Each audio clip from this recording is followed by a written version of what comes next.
Hey folks, before the video starts, please leave a like and subscribe to cheer me up. Make sure you are relaxed and enjoy today's stories. I am a YouTuber exploring abandoned places using dark web app. One day, notification popped on my and said go trick or treat, but that town didn't exist. Hey, so I guess I'm going to post this here because I'm pretty sure I'm not the only one who's ever messed around with the dark web or strange apps that are probably best left alone. But this one's different. I'll try to be as detailed as possible because maybe someone out there knows what the hell is going on. For those who don't know me, I'm a YouTuber, one of those guys who explores abandoned places and creepy, off-the-beaten-path locations. I've been at it for a while, and I'm always looking for fresh content. I'm not gonna lie, I've done some pretty sketchy things to find new places, but this time, I think I've crossed a line. It started about 2 weeks ago. A subscriber sent me a link to this weird app. The message read, "Check this out, bro. It's supposed to be like Randonautica, but darker, way darker." Now, I'd tried stuff like that before, so I thought, why not? It could make for a great video. Plus, it was Halloween season, prime time for creepy content. The app was called Hollow Trails. Yeah, I know, super generic and fake sounding, but when I opened it, the interface looked surprisingly legit. There were different categories like lost places, abandoned grounds, and forbidding zones. Each category had these vague descriptions with warnings like, explore at your own risk, and the shadows have secrets. It was corny, but that's part of what made it feel less threatening, you know. I started using it over the past week. Mostly, it sent me to old factories and forgotten barns, stuff I'd explored 1,000 times before. But then I got a notification that was different. It popped up right as I was editing my latest video. My phone vibrated and the screen flashed with a message from Hollow Trails. New location unlocked, trick or treat. Visit tonight for a special surprise. It had a map attached with coordinates and the name of the location, Salvation Grove. Here's the thing though. I live in upstate New York, and I've traveled around these parts for years. There's no such place as Salvation Grove. I figured it was just a glitch or some sort of joke, but then I thought, why not check it out? If it turned out to be a bust, at least I'd get a funny story out of it. I clicked on the map, and the app zoomed in on a spot about 40 minutes outside my town, surrounded by woods. When I looked it up on Google Maps, nothing came up. It was like this place didn't exist outside the app. That should have been my first red flag.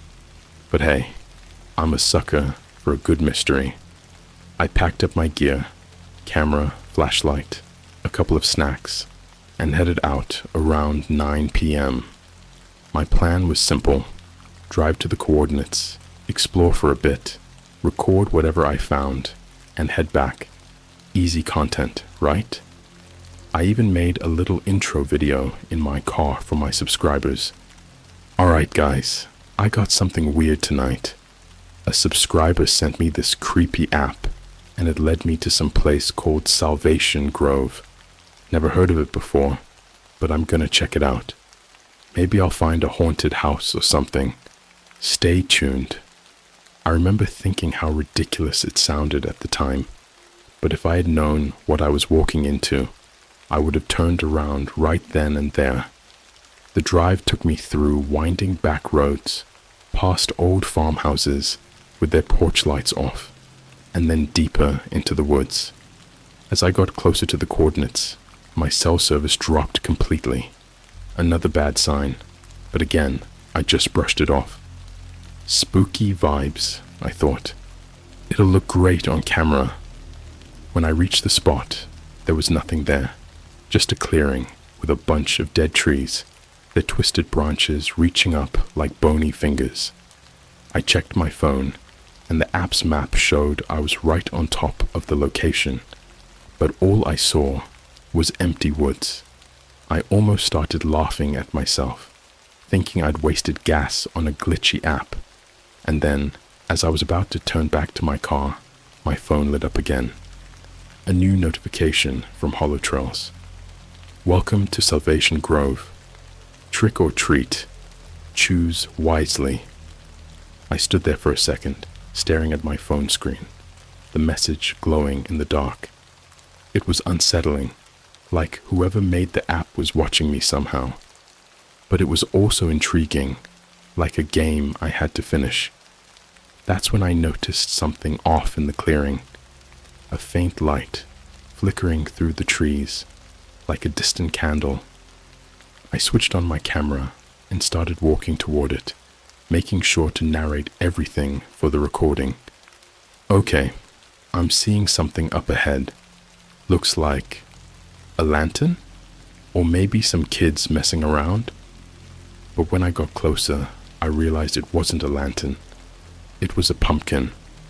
One of those old-school carved jack-o'-lanterns with a lopsided grin and hollow eyes. The candle inside was barely burning, just enough to cast a sickly glow. And here's the kicker. There was a sign next to it, written in this shaky, scrawled handwriting. Trick or treat. Yeah, I should have left right then, but curiosity got the better of me, and I figured it was just some kind of elaborate prank. Maybe the subscriber was in on it, or something. I mean, it's the kind of thing that would go viral, right? So, I recorded it all, walking up to the pumpkin, joking around about how weird it was, and then, without thinking, I muttered into the camera, trick. The second the word left my lips, the candle inside the pumpkin went out.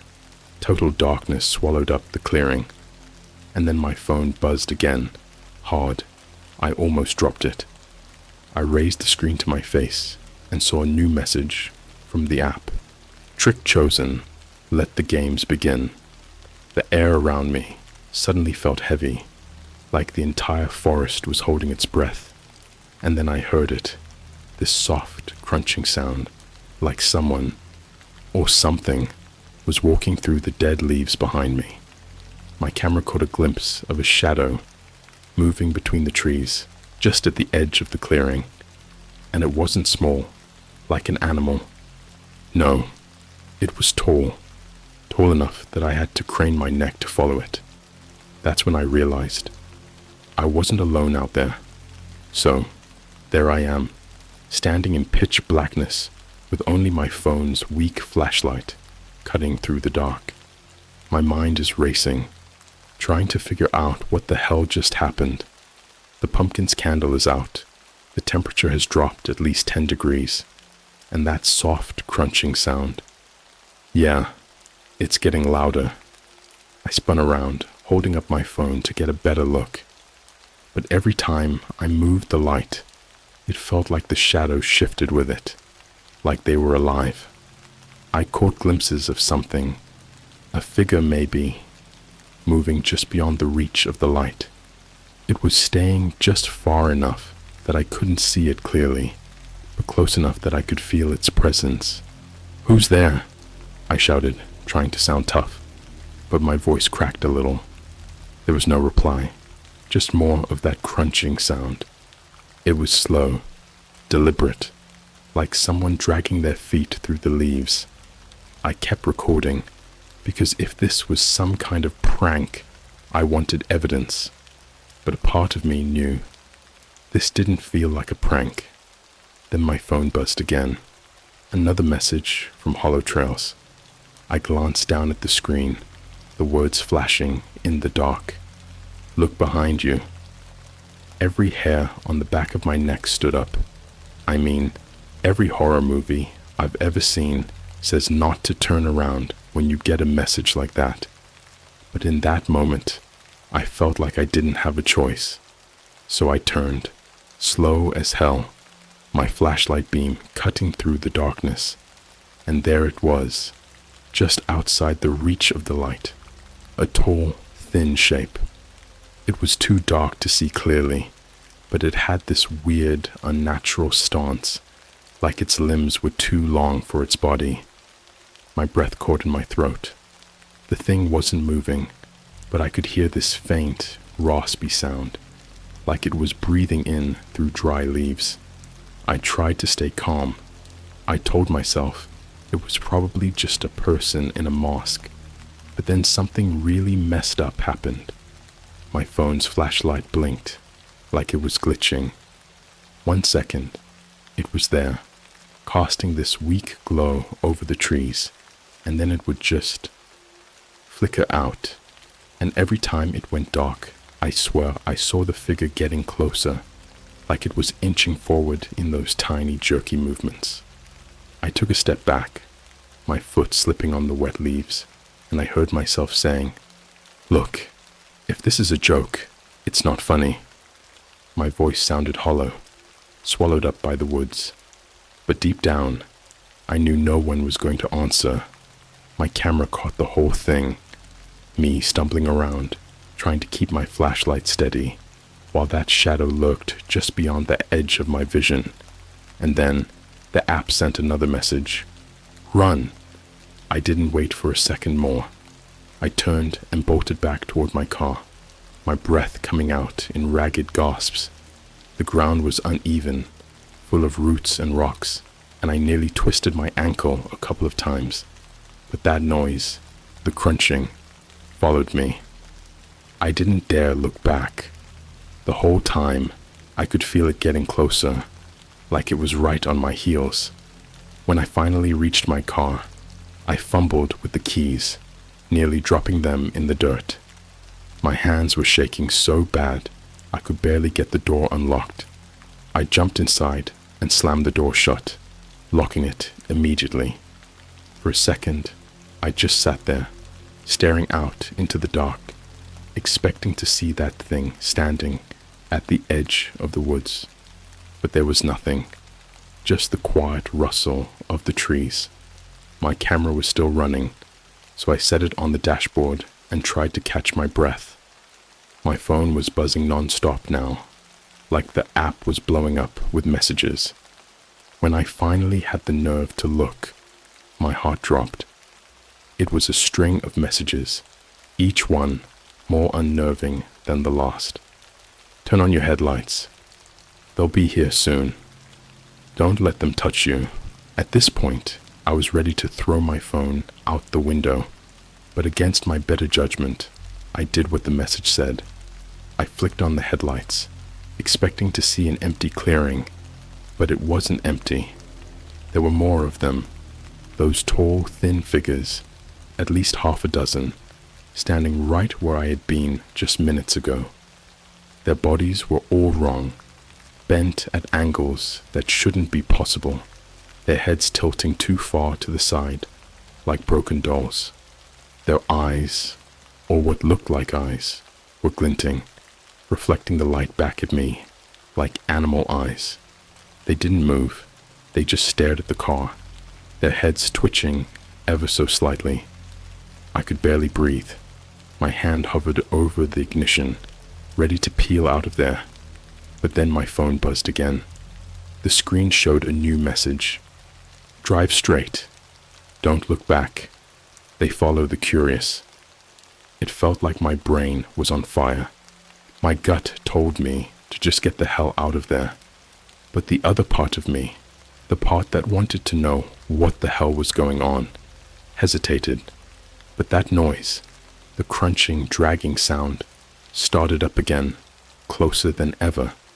I put the car in drive and floored it, tearing out of the clearing and down the dirt path I'd come in on. The whole way, my phone kept vibrating with messages, but I didn't dare look at them. My camera was still rolling, and I kept glancing into the rearview mirror, half expecting to see those figures chasing me down the road. The woods on either side of me seemed to close in. the branches scraping against the sides of the car like skeletal hands. I didn't stop until I hit a main road again, and the lights of a nearby town appeared on the horizon. I finally pulled over at a gas station, parked under the bright fluorescent lights, and just sat there, trying to catch my breath. My heart was hammering, and my hands were ice cold, but at least I felt safe, surrounded by the buzzing neon signs and the distant hum of cars. When I finally checked my phone, the app had gone back to its regular screen. No more messages, no notifications, nothing. It was like it had wiped itself clean. I tried to show it to the gas station attendant, some guy who barely looked up from his magazine, but of course, nothing came up when I opened it. Just a blank screen. But when I reviewed the footage from my camera, I could see them, those figures, standing there in the woods, staring right at me, their heads turning in unison as I drove away. It was like they knew I was watching them even after I'd left. I haven't gone back to that place. Hell, I haven't even left my town since that night. But every so often, I'll hear my phone vibrate in the middle of the night, and I can't bring myself to check if it's another message from Holotrails, because part of me knows. If I do, I might see another location pop up, and I'm not sure I'd have the sense to ignore it. So, I'd like to say that things got better after that night, but they didn't, not even close. For a while, I tried to forget about it. I put the footage in a folder on my desktop, labeled Do Not Open, and told myself it was just some freaky prank, maybe some kind of viral marketing stunt, or even a bunch of bored locals playing tricks. I forced myself to believe it, because the alternative was way too messed up to think about. But things started happening that I couldn't explain. It began with my phone. Even though I'd uninstalled Holotrails as soon as I got home, my phone would buzz at random times. No messages, no missed calls, just this weird, low vibration, like it was struggling to connect to something. I even took it to the phone store, thinking it was a hardware issue, but they couldn't find anything wrong. Maybe it's interference from an app, they said. But when I asked if they'd heard of anything like Holotrails, they gave me a blank look. Then there were the noises. At first, I thought it was just in my head, the same crunching sound I'd heard in the woods, like leaves being slowly ground underfoot. It started as a faint noise I could barely catch, like it was coming from outside my apartment late at night. But after a few days, it got louder, closer. I'd be lying in bed, staring up at the ceiling, and I could swear I heard it just beyond my window. A few times, I even got up, opened the blinds, and peered outside, expecting to see one of those shadowy figures lurking in the alley behind my place. But there was never anything there, just the empty street, the streetlights casting long shadows over the pavement. I started keeping my windows shut tight, even though I live on the 3rd floor. It made no sense, but I just couldn't shake that feeling, like I was being watched. And then last night, it got worse. It was around 3 a.m. when I woke up to my phone buzzing, only this time, it wasn't just a vibration. My screen lit up with a notification. No app name, no sender, just a message. Do you remember Salvation Grove? My blood went cold. I wanted to believe it was just some messed up glitch, but then my phone buzzed again, this time with a picture attached. It was a blurry shot of my car parked at that gas station the night I'd driven back from the woods. The angle was high, like it had been taken from above, and I could just make out my own reflection in the car window, staring at my phone. I don't know how they got that picture. I didn't see anyone at the gas station, and the whole place was lit up like a Christmas tree. But the timestamp on the photo was from 3:23 a.m., hours after I'd already left the area and was back home. It didn't make any sense. It was impossible. But there it was, staring back at me. My first thought was to call the cops, but what would I even tell them? Yeah, I downloaded this creepy app from the dark web, and now it's sending me photos of myself? They'd laugh me out of the station. So, I did the only thing I could think of. I turned my phone off, threw it into a drawer, and tried to pretend like it never happened. But the whole time, I couldn't shake the feeling that I wasn't alone. At around 4 a.m., just as I was finally drifting back to sleep, I heard it again, that crunching sound. But this time, it wasn't coming from outside. It was inside my apartment, right in the hallway outside my bedroom door. My heart nearly stopped. I froze, pulling the covers up to my chin, like some kind of kid hiding from the monster under the bed. But this monster was real. I tried to tell myself it was just my mind playing tricks, but then the sound shifted. It got closer, moving slowly down the hall, each step dragging like someone scraping their feet over gravel. I squeezed my eyes shut, trying to keep my breathing quiet, but my chest felt like it was going to explode. My brain was screaming at me to get up, to check the door, to call for help, but my body wouldn't move. And then, the doorknob turned. I know what you're thinking. Probably just my imagination, right? But no. I heard the metal click, and then the slow creak as the door pushed open an inch, then another inch. I couldn't bring myself to open my eyes. I just lay there, perfectly still, listening to my own heartbeat hammering in my ears, waiting for whatever was on the other side of that door to come inside. And then, just as suddenly as it had started, the noise stopped. Silence flooded the room, pressing in on me from every direction. I stayed like that for what felt like hours, until the first gray light of dawn started to seep through the window. When I finally opened my eyes, the door was shut tight, just as I'd left it. But something was wrong, something that made my stomach drop. My phone was back on my nightstand. It was powered on, the screen glowing with a new message. I know for a fact I turned it off, and I never took it out of the drawer. But there it was, staring back at me like a bad joke. The message was the same as before, but the wording had changed. Remember your choice. Trick or treat. Below it, a new photo loaded. It was my front door, taken from just outside. And standing in the background, almost too dark to see, was one of those tall, twisted figures from the woods. It was facing the door, its head cocked at an impossible angle, its hands outstretched like it was reaching for the handle. I don't know what they want from me. I don't even know if they are people at all. But I know I can't stay here. I can't sleep. I can't think straight. And every time I close my eyes, I hear that crunching sound, like it's right there in the room with me. I packed a bag this morning, threw it in the car, and drove out of town. I don't have a plan. I don't know where I'm going, just that I need to keep moving. But there's one thing that's been keeping me up, gnawing at the back of my mind.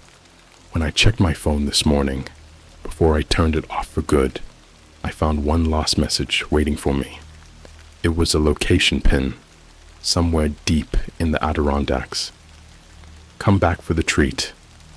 I should ignore it. I know I should, but a part of me needs to know, because if I don't, I feel like they'll never stop following me. The drive was endless, the kind where the road just keeps stretching out in front of you, with no landmarks, no gas stations, nothing but trees and more trees. I drove for hours, following the pin on that map, like it was the only thing keeping me tethered to reality. I still don't know why I kept going, why I didn't just throw my phone into a river and try to forget about all of this. But something about that last message, "Come back for the treat," kept echoing in my mind like a dare I couldn't refuse. I made it to the edge of the Adirondacks by afternoon, and by then I was running on caffeine and nerves. There's this little diner just before you really hit the wilderness, one of those places where the coffee's weak and the waitress has probably been working there for decades. I stopped there to grab a bite, hoping a little normalcy would calm me down. The waitress was this older woman, her hair in a tight gray bun. She barely glanced at me as she took my order, but when I pulled out my phone to check the map again, I noticed her watching me out of the corner of her eye. "You heading up north?" she asked, her voice casual, but there was something in her tone that made me look up. "Yeah," I said, trying to keep it light. "Just taking a little road trip." She didn't respond right away, just poured my coffee and then leaned in a little closer. "Be careful up there," she said, lowering her voice. "Some places aren't meant to be found." I laughed it off, said something about just being an explorer, but her words stuck with me. When I asked her what she meant, she just gave me this tight-lipped smile and went back behind the counter. I left the diner feeling more unsettled than ever. The sun was starting to set as I followed the dirt roads deeper into the forest. It was supposed to be fall, but the air up there had a bitter, wintry edge to it, biting through my jacket, and as the light faded, that old feeling came back, the one I'd had in Salvation Grove, like the trees were pressing in around me, watching. When I finally reached the location, I half expected to see that same empty clearing, but what I found was even stranger, a narrow, overgrown path that cut into the woods, almost hidden behind a tangle of branches. It wasn't on any map, at least not any I'd seen. The trees on either side were twisted, their trunks scarred with deep gouges, like something with claws had been at them. I hesitated, my instincts screaming at me to turn back, but then my phone buzzed again. One last message. "You've come this far. Keep going." Against every bit of common sense, I turned on my flashlight and stepped onto the path. The air grew colder as I walked, and I started to notice things. Shreds of fabric caught on branches, little pieces of broken toys half buried in the dirt. They were old, weathered by time, but something about them felt wrong, like they shouldn't have been there at all. The path wound deeper into the woods until I lost all sense of direction. And then, just when I thought I was walking in circles, I stumbled into a small open area, a kind of clearing, but different from the one before. In the middle of it was an old, rotting house, the kind that looks like it's been abandoned for decades. Its roof was caved in, the windows shattered, but there was this strange glow seeping through the cracks, like candlelight. My camera caught it all as I moved closer, whispering into the microphone about how messed up this place felt. I could smell something in the air too, a sharp metallic tang, like rust or blood.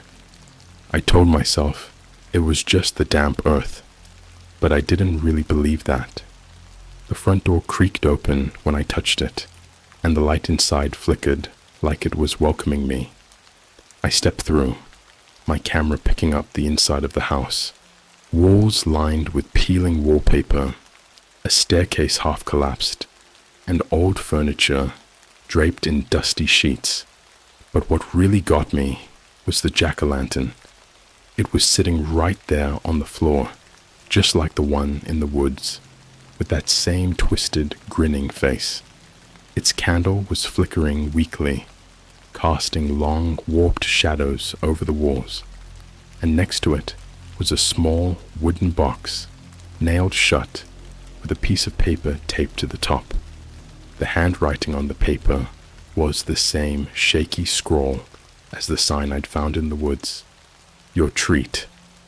I could feel my hands shaking as I reached out, pulling out a small crowbar from my bag. I pried the box open, the nails giving way with a series of sharp, splintering sounds. Inside was a small, old-fashioned cassette tape, like the kind you'd find in a thrift store. It was labeled with a single word in that same scrawled handwriting: play. My mind was racing. I was miles from anywhere, in an abandoned house that wasn't supposed to exist, holding a tape that someone or something wanted me to listen to. I glanced around, half expecting one of those figures to be lurking in the shadows, but the house was silent, save for the faint creak of wood settling. Against my better judgment, I pulled out my portable tape recorder. I keep one in my bag for capturing ambient sounds, and slipped the tape inside. It whirred to life, the tape crackling as it started to play. At first, all I heard was static, like an old radio between stations. But then, underneath the static, I picked up something else, a voice, distorted and whispering. I leaned closer, straining to make out the words, and as they came through, my stomach twisted into knots. You chose the trick. Now the shadows will play. The voice on the tape wasn't like any I'd ever heard. It was layered, as if multiple voices were speaking in unison, each one slightly out of sync with the others. And underneath it all, I could hear something else. The sound of leaves crunching, of slow footsteps dragging through the dirt. I yanked the tape out, my breath coming fast, my hands slick with sweat. But as I turned to leave, I froze. The jack-o'-lantern's candle had gone out, plunging the room into darkness. And then, in the shadows, I saw them, those figures, just barely visible, their limbs bending unnaturally as they crowded around the doorway. They didn't move, didn't speak. They just stood there, blocking my way out, their eyes glinting in the darkness. And then my phone buzzed one more time, a message lighting up the screen. The treat was your last chance. Now, you'll join them. I dropped the phone and ran for the back door, barreling through rotten wood and nearly tripping over the crumbling threshold. I didn't stop until I reached the tree line, my lungs burning, my head spinning. When I finally dared to look back, the house was gone. I swear, it wasn't there. The clearing was empty, just a patch of dead grass surrounded by trees. But when I glanced down at my hands, I was still clutching that cassette tape, the word play staring back at me. I don't know what they are or what they want, but I think I made a mistake going back. And now, wherever I go, I hear them, those slow, dragging footsteps, just outside my vision. I've tried destroying the tape, but it always comes back, sitting on my dashboard or tucked into my jacket pocket. It's like they're waiting for me to play it again, to hear whatever message comes next. But I don't think I want to know what's on the other side. I've been on the move for days now, barely sleeping, barely eating. I've driven through 3 states, staying in crummy motels, trying to keep my head down. But it doesn't matter where I go, they keep finding me. I'll catch glimpses of them, those tall, distorted figures, reflected in gas station windows, lingering in the shadows of parking lots. No one else seems to notice, and that might be the worst part. It's like I've slipped into some parallel world where the rules don't apply anymore. Yesterday, I made a decision. I can't keep running. I'm exhausted, and they're not going to stop. The tape keeps showing up, no matter how many times I try to lose it. I've thrown it out of my car, buried it, even tried burning it, but it always reappears, perfectly intact, waiting for me to press play. It's like the damn thing is alive. So, I'm going to play it one last time. I have to know what they want from me. I found a small cabin, deep in the woods outside some tiny town I've never heard of. The kind of place where no one would think to look for me, where the nearest neighbor is miles away. If I'm going to do this, I don't want anyone else around. The cabin is run down, barely standing, with a door that doesn't lock properly and windows covered in grime. It's perfect. I set up my camera on a rickety table, facing the cassette player, and hit record.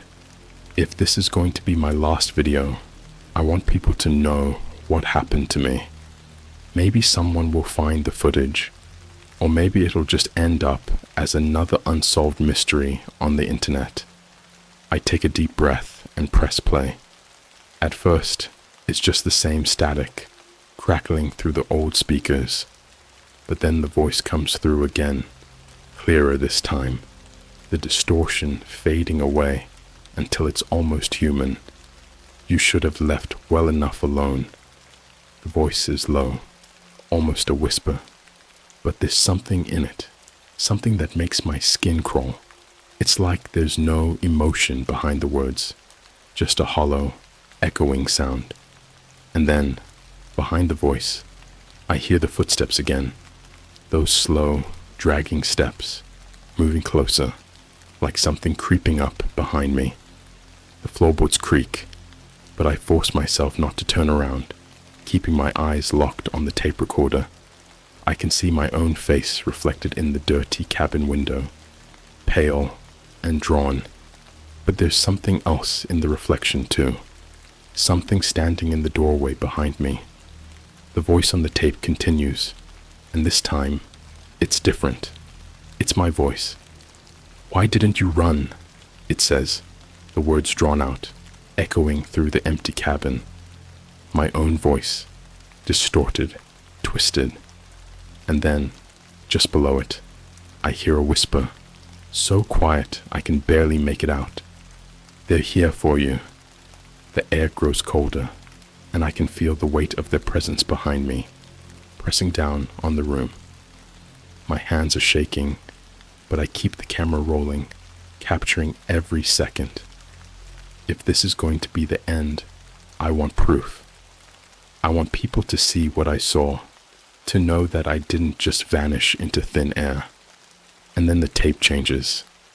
The static cuts out, replaced by the sound of children laughing, soft, echoing giggles, the kind that sends chills straight through your bones.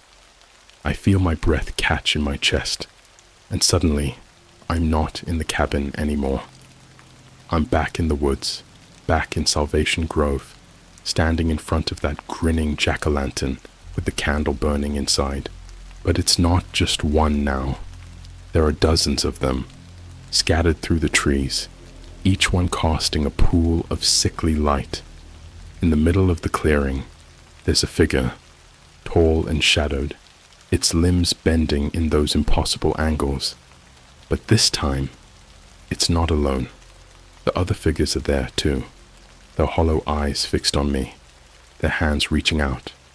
And between them, barely visible, are small shapes, children, or what used to be children, their faces hidden behind old, cracked masks, like they've been stuck playing trick-or-treat for years.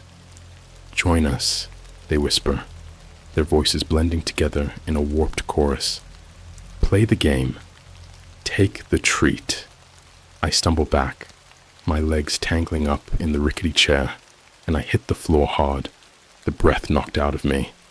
The vision snaps away, but the cabin feels different now, like the walls are closing in, like the shadows are crawling across the floor, reaching for me. I grab the tape, but the recorder won't stop playing, the voice looping over and over. "Take the treat. Take the treat." The door slams open behind me, the wind howling through the cabin, and I can feel them moving closer, surrounding me. I don't think I have much time. I grab the camera, stumbling out into the night, the freezing wind cutting through me. The shadows follow, slipping through the trees, their eyes glinting in the moonlight. And the children, God, their laughter is everywhere, echoing through the woods like it's coming from inside my head. I run until my lungs burn, until the lights of the cabin are just a distant glow. But no matter how far I go, they're still there, slipping between the trees, their footsteps trailing me like a nightmare that I can't wake up from. When I finally stop, I'm standing in the middle of another clearing, one I don't recognize. My camera's battery is dying, but I flip it around, trying to capture my face, my last message. My breath fogs in the air, and my voice is barely more than a rasp. If anyone finds this, don't use the app. Don't go looking for places that don't exist. They're not. Before I can finish, the camera cuts out, the screen flashing red. My phone buzzes in my pocket. One last time, the notification lighting up the dark. Welcome to Salvation Grove. Trick or treat. Forever. And then I feel it. Cold, bony fingers brushing against the back of my neck, like someone leaning in close, breathing in the last warmth of my skin. I turn around, but there's no one there. Just shadows. Just the rustling of leaves. But I know they're close. I know they're watching. I don't think I'm getting out of here. I can hear them. The voices getting louder. The laughter turning into something else. Something hollow and desperate. The tape is still playing, somewhere in the distance, looping that same message over and over. Take the treat. Take the treat. I think I understand now. The trick was mine, but the treat, it was always theirs. And as the shadows close in, I realize I'm not scared anymore. Just cold. So cold.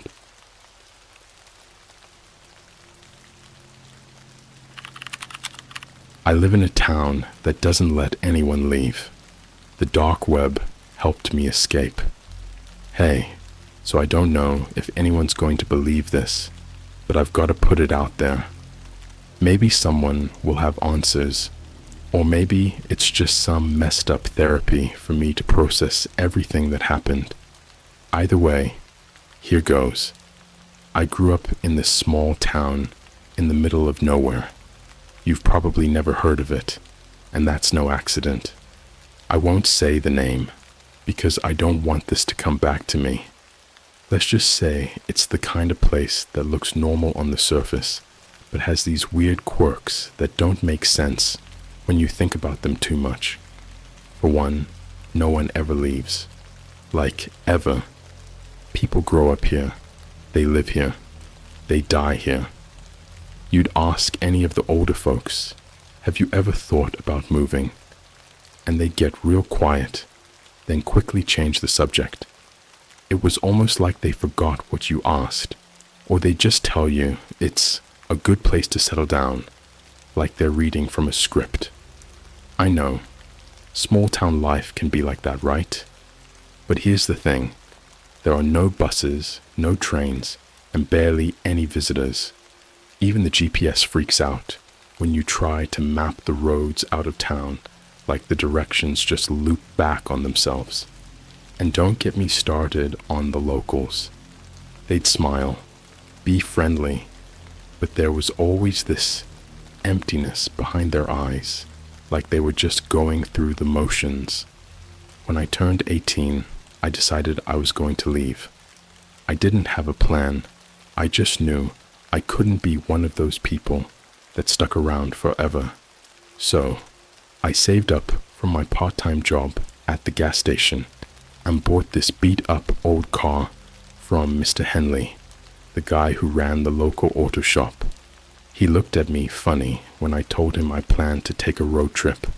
Said something like, Why would you ever need to leave? And then laughed, but there was nothing funny about it. I tried to drive out of town 3 times. I know, it sounds dumb, but each time, something stopped me. Once, my car broke down a mile past the town line. Next, I got a flat tire.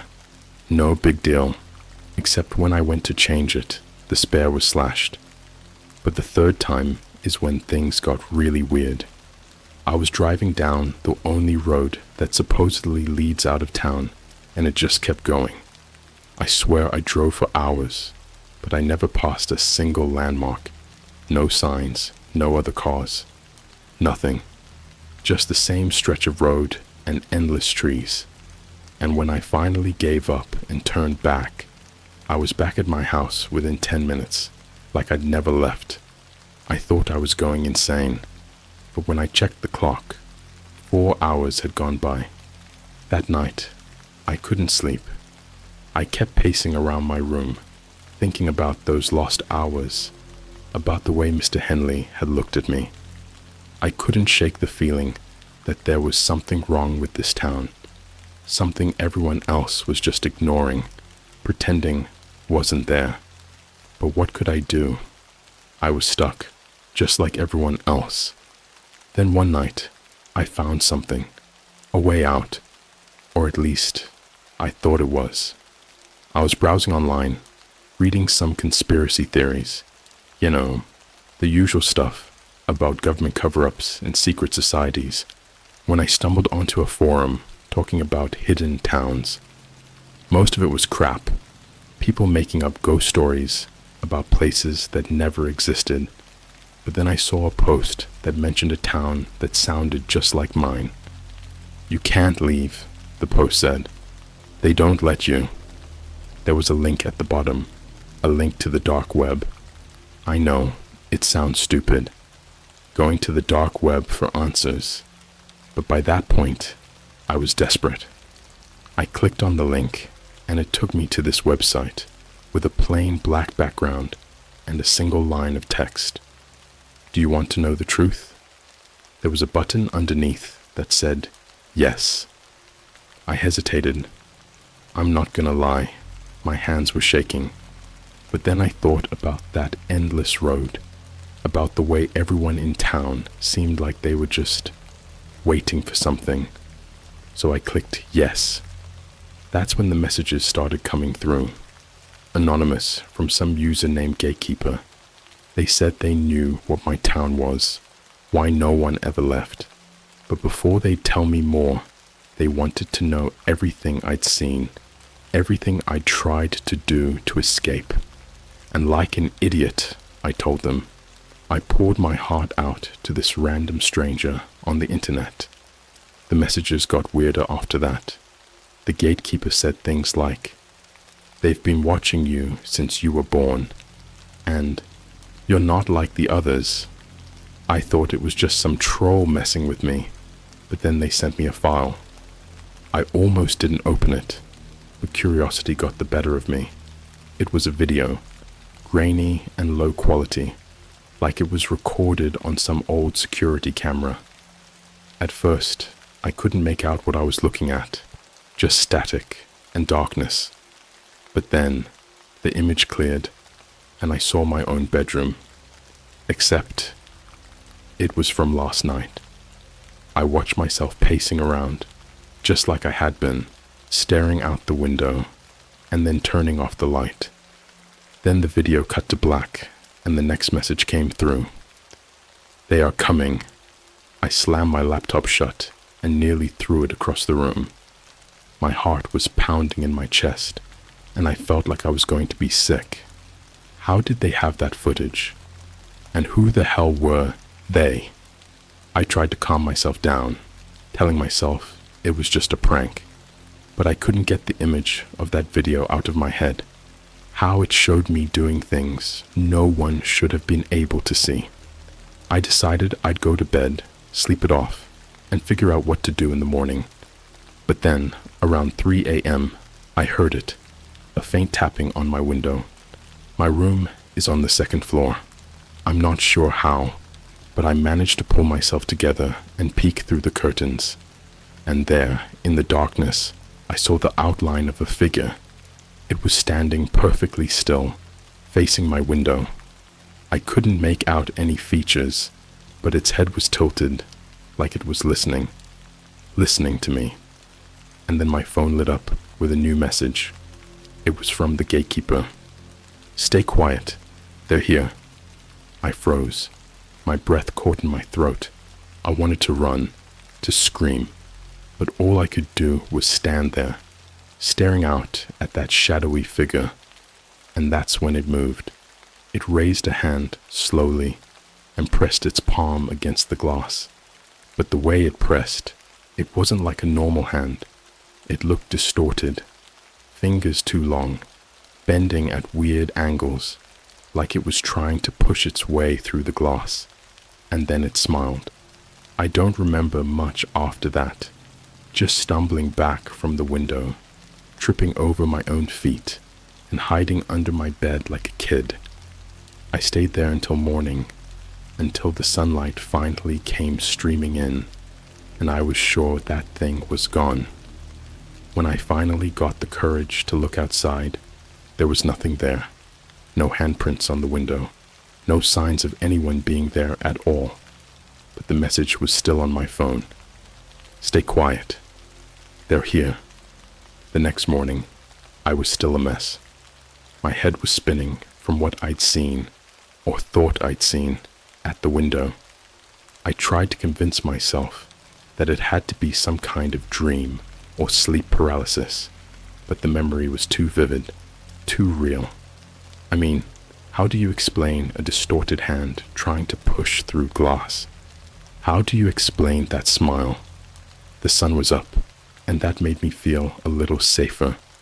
I kept checking my phone, reading that message from the gatekeeper over and over. "Stay quiet. They're here." I thought about messaging back, asking what the hell that meant, but I had a feeling I wouldn't like the answer. Besides, I was too scared to even open my laptop again. I went downstairs, hoping maybe I could pretend it was a normal day. My mom was making breakfast like usual, scrambled eggs and toast. She looked up and smiled, but there was that same emptiness in her eyes. I'd never noticed how fake it seemed before, like she was wearing a mask. She didn't say anything about the dark circles under my eyes or the way my hands wouldn't stop shaking. It was like she didn't even see me. After breakfast, I tried to distract myself by scrolling through old photos on my phone. I know, random, but it felt like maybe looking at pictures of better times might ground me. But then I stumbled on a picture I didn't remember taking, a photo of my bedroom window taken from outside. It was blurry, but you could clearly see the outline of my room and my shadowy figure behind the glass. My heart nearly stopped. I swiped through the rest of my photos, and there were more like it. Dozens of them. Shots of my house, my room, even a photo of me sleeping in my bed, the glow of my laptop still faintly visible on my face. My hands started shaking worse. I knew I hadn't taken those photos. Someone else had, and that meant they'd been inside my room while I slept. I tried to delete them, but the moment I did, new ones popped up in their place. It was like someone was sending them directly to my phone. Every new photo had a timestamp, and I realized with a jolt that they were all taken last night, right around 3 a.m., when I'd heard that tapping on my window. I felt sick to my stomach. I ran to my bedroom window, threw it open, and looked out. The backyard was empty, the grass still wet with morning dew. But when I looked down, I saw something half buried in the dirt just beneath the window. An old, rusted key.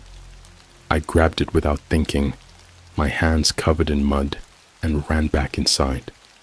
I didn't know what it was for, but I had a gut feeling that it was important, like it was some kind of message. I tried it on every lock in the house, front door, back door, even the basement padlock, but it didn't fit. Then I tried my bedroom door, and to my surprise, the key slid in smoothly. The lock clicked, but nothing seemed different. It was only later that I realized it wasn't meant to lock the door. It was meant to unlock something else. That night, I stayed up, huddled under my blankets with a flashlight, like some kind of scared kid. I was too terrified to sleep, waiting for another message from the gatekeeper, or for that figure to show up again. But nothing came. The hours ticked by, and eventually exhaustion took over, and I must have drifted off. I woke up to the sound of creaking, like footsteps right outside my bedroom door. My heart raced as I sat up, straining to listen. The creaking grew louder, and then came a quiet knock on my door. So soft, I almost thought I imagined it. I grabbed the old key from my nightstand, clenching it so hard my knuckles turned white. I whispered through the door, "Who's there?" No answer, just more of that eerie creaking, like someone shifting their weight outside, waiting. That's when I got a text. It was from the gatekeeper again. This time, it was a single word. "Downstairs." I swallowed hard, trying to steady my breathing. The house was dark and silent, every shadow stretching long across the walls. My mind kept flashing back to those photos, to the figure I'd seen at the window. I didn't want to leave the safety of my room, but something was pulling me, like I didn't really have a choice. I crept down the stairs, my footsteps barely making a sound on the old wood. When I reached the bottom, the front door was wide open, a cold breeze blowing in. I looked outside, and my breath caught in my throat.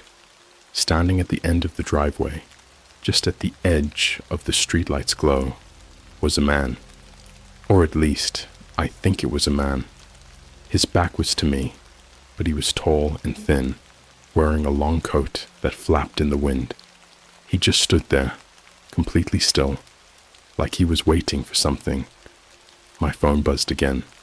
This time, it was a photo of the man outside, taken from behind me, except I hadn't taken it. I spun around, but of course, there was no one there. My hands felt like ice as I gripped the key tighter, trying to keep my panic from spilling over. I knew I should slam the door shut, call the police, do something, but all I could do was stare at the man's unmoving silhouette. Then he turned around. His face, or what was supposed to be his face, was smooth, featureless, just a blank stretch of pale skin. But even without eyes, I could feel him looking at me, like he was staring right into my soul. I stumbled back, tripping over my own feet, and slammed the door shut. My phone vibrated with another message, but I couldn't bring myself to look at it. I just ran back up to my room, locked the door with the old key, and shoved a chair under the handle for good measure. It wasn't until I was safely back under the blankets that I dared to check my phone again. The message was short, but it chilled me to the bone. "He knows you're different." They all do. I couldn't sleep for the rest of the night. All I could think about was what the gatekeeper meant. Different how, and why would he care? But as dawn finally broke, I realized something else. The gatekeeper wasn't just warning me, they were guiding me. And if I wanted to understand what was really going on in this town, I'd have to play their game. I don't think I really slept that night. Every creak of the house made me flinch. Every shadow seemed like it might hide that faceless figure. When the first rays of sunlight finally crept through my window, it felt like coming up for air after nearly drowning. But even with the sun shining, I couldn't shake the feeling that I was being watched. That old key still sat on my nightstand, and my eyes kept drifting to it. It was heavy and cold, and I could almost feel something wrong about it, like it carried the same eerie energy as that figure in the driveway. But I also knew it was important, like it was the one clue I had in this twisted game I'd gotten caught up in. As I was pacing around my room, trying to make sense of everything, I remembered something. The attic. We never used it, never even opened the hatch, but the old house creaked and shifted, like there was always something moving up there. I don't know why I'd never thought to check it before. Maybe I'd just been too scared. But now, with everything that had happened, I felt like I didn't have a choice. The hatch was at the end of the hallway, near my parents' room. I grabbed a flashlight, slipped the key into my pocket, and made my way over. My hands were shaking as I reached up to pull the cord. The hatch swung open with a puff of dust, and a rickety wooden ladder unfolded, creaking like it might give out at any second. I took a deep breath and climbed up, shining my flashlight into the darkness above. At first, all I saw were cobwebs and stacks of old boxes, stuff that had probably been there since before I was born. But then the beam of light fell on something in the corner, covered by a dusty sheet. It was an old wooden chest, locked with a rusted padlock. My heart started racing as I reached into my pocket, pulling out the key. It was a long shot, but I had to try. I slid the key into the lock, and to my shock, it turned with a soft click. I lifted the lid, half expecting to find something normal. Old photo albums, maybe some forgotten family heirlooms. But what I found inside made my blood run cold. The chest was filled with Polaroid photos, hundreds of them, each one more disturbing than the last. At first, they seemed normal. Pictures of the town square, the gas station where I worked, even my house. But then, they got stranger. There were shots of people I knew, my neighbors, my friends, even my parents, standing perfectly still, staring directly at the camera with vacant, hollow expressions. And then I found the photos of me. There I was, walking to school, working at the gas station, sitting on the porch. In every photo, I looked normal, like nothing was out of the ordinary. But behind me, always hidden in the shadows, or just out of focus, was that same figure from the driveway, the one with the featureless face. I dropped the photos, my hands trembling. I felt like I was going to pass out, like the room was closing in around me. But then I noticed something else in the chest, buried beneath the pictures. It was a small, leather-bound notebook, its cover cracked and worn. I flipped it open, and the pages were filled with frantic, scribbled notes, diagrams of the town, symbols I didn't recognize, and a list of names. I froze when I saw mine. Next to my name, written in shaky handwriting, were 2 words: the lost. The lost what? I tried to make sense of the other names on the list, but most of them were crossed out, their ink smeared like someone had tried to erase them. My parents' names were there too, but they were crossed out so heavily that the paper had torn. I shoved the notebook into my hoodie pocket, my mind racing. I needed answers, and I knew the gatekeeper was the only one who might have them. I climbed back down the ladder, my legs barely holding me up, and rushed to my laptop. I opened the hidden browser, my fingers fumbling as I typed out a message. What does the lost mean? What's in the attic? The response came almost instantly, like they'd been waiting for me. You're the lost one who hasn't been taken. They couldn't change you. Taken? My head was spinning, trying to connect the dots. But before I could type back, another message popped up. Check the basement. You're running out of time. I hadn't set foot in the basement in years. It was one of those places you just didn't go unless you had to. Cold, damp, filled with old junk that no one bothered to throw out. But now, after everything, I couldn't ignore it. It felt like the house itself was pushing me towards something, like it was trying to reveal its secrets before it was too late. I crept down the stairs, my footsteps barely making a sound.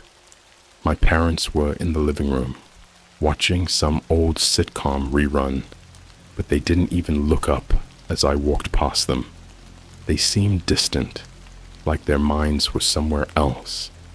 I thought about the crossed out names in that notebook, the way their faces looked in those photos, and I felt a chill run down my spine. The basement door creaked open and I stepped inside, feeling my way down the stairs. The air was colder down there, almost freezing, and my breath came out in the little clouds. My flashlight beam swept across old furniture, boxes of Christmas decorations, and then it landed on something that made me stop cold. In the corner of the basement, there was a door that I'd never seen before. It looked ancient, the wood warped and splintered, with rusty hinges that seemed ready to fall off. But what really caught my attention was the symbol carved into the wood, a strange spiral pattern, the same one I'd seen sketched in the notebook. My hand shook as I reached for the handle, half expecting it to be locked, but the door swung open easily. Beyond the door was a narrow tunnel, barely big enough for me to squeeze through. The walls were rough stone, and the air smelled stale, like something had been rotting down there for a long time. I could hear a faint, dripping sound, echoing from somewhere deep inside, but I couldn't see the end of the tunnel. I didn't know where it led, but I felt like I had no choice. The gatekeeper's last message kept ringing in my head. "You're running out of time." I took a deep breath, crouched down, and started crawling through the tunnel, my flashlight casting long, jittery shadows on the walls. After what felt like forever, the tunnel opened up into a small chamber, and I realized with a jolt that I wasn't alone. There, lying in the center of the room, was a figure covered in a tattered sheet. I felt my heart slam against my ribs as I approached, my flashlight shaking in my hand. With trembling fingers, I reached out and pulled the sheet back. It was a body, cold, stiff, with skin that had turned a pale, waxy color. But that wasn't the worst part. The worst part was the face. It was my face. I stumbled back, dropping the flashlight. The beam spun wildly around the chamber, catching glimpses of other things. More bodies, each one wrapped in a sheet, each one with a face I recognized. My friends, my neighbors, and in the corner, barely visible in the flickering light, the featureless figure stood, watching me. My phone buzzed again, the sound impossibly loud in the darkness. With shaking hands, I pulled it from my pocket and read the message from the gatekeeper. "This is why they couldn't let you leave. They need you to stay, to become like them." I tried to run, but my feet wouldn't move. It was like the darkness was closing in around me, pressing against my chest, making it hard to breathe. The figure took a step forward, and I could hear a low, rattling sound, like a breath being drawn through a throat that had forgotten how to breathe. I don't know how I managed it, but I forced myself to move, scrambling back up the tunnel, through the basement door, slamming it shut behind me. I ran up the stairs two at a time, bursting out into the freezing morning air, not stopping until I reached my car. When I turned the key, the engine roared to life, and I took one last look back at the house. I thought I saw a shadow moving in the upstairs window, my window, but I didn't wait to find out. I floored the gas and sped down the road, not caring where I ended up. as long as it was far away from that place. But as I drove, the sky seemed to darken, the road stretching on endlessly, looping back on itself like before. And I realized, with a sickening feeling, that no matter how far I ran, I'd never truly leave that town behind. The car engine growled beneath me as I sped down that twisting road, my hands gripping the wheel so tight my knuckles turned white.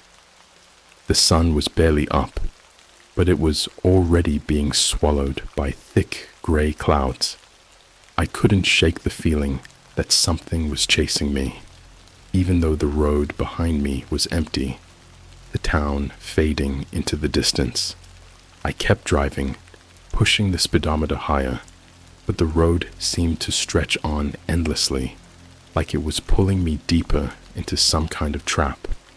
I passed the same rusted-out road signs over and over, signs I'd never noticed before, even though I'd driven this road 1,000 times in my head, dreaming of an escape.